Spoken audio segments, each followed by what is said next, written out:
Chicken అంటే ఎవరికి ఇష్టం ఉండదు? ప్రపంచవ్యాప్తంగా చాలా మంది ఇష్టంగా తింటారు. ఇది ప్రోటీన్‌లు, విటమిన్‌లు, ఖనిజాలకు చాలా మంచిది. చికెన్ మాంసం మాత్రమే కాదు, దానిలోని ఇతర భాగాలు కూడా అనేక ప్రాంతాల్లో వంటల్లో వాడతారు. అలాంటి వాటిలో ఒకటి చికెన్ గిజార్డ్. పోషకాలతో నిండిన ఈ గిజార్డ్స్ రుచికరంగా ఉండటంతో పాటు తక్కువ ధరకే దొరుకుతాయి. అయితే అధిక యూరిక్ యాసిడ్ ఉన్నవారికి ఇవి సురక్షితమేనా? కావా? నిపుణులు ఏం చెప్తున్నారో చూద్దాం.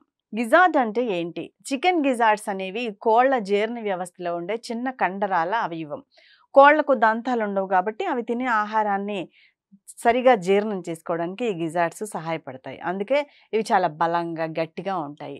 గిజార్డ్స్‌లో ప్రోటీన్‌లు, iron, zinc, selenium, vitamin B12 ఎక్కువగా ఉంటుంది. అయితే అధిక యూరిక్ యాసిడ్ ఉన్న వారికి ఇది ప్రమాదమా? చూద్దాం.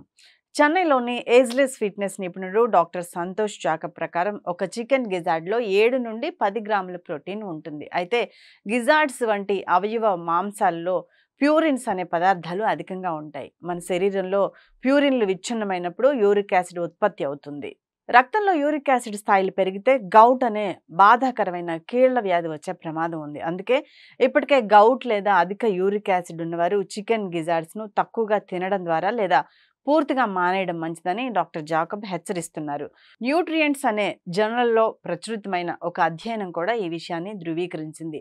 గౌట్ సమస్య ఉన్నవారు అవయవ మాంసాలను తినడం పరిమితం చేసుకోవాలని ఈ అధ్యయనం సూచిస్తుంది. చికెన్ గిజార్డ్స్ చాలా మందికి ఆరోగ్యకరమైన ఆహారమే. అవి పోషకాలు, ప్రోటీన్లతో నిండి తక్కువ కొవ్వుతో కూడా ఉంటాయి. కానీ మీకు గౌట్ లేదా అధిక యూరిక్ యాసిడ్ సమస్య ఉంటే వాటిని తినే ముందు జాగ్రత్తగా ఉండాలి.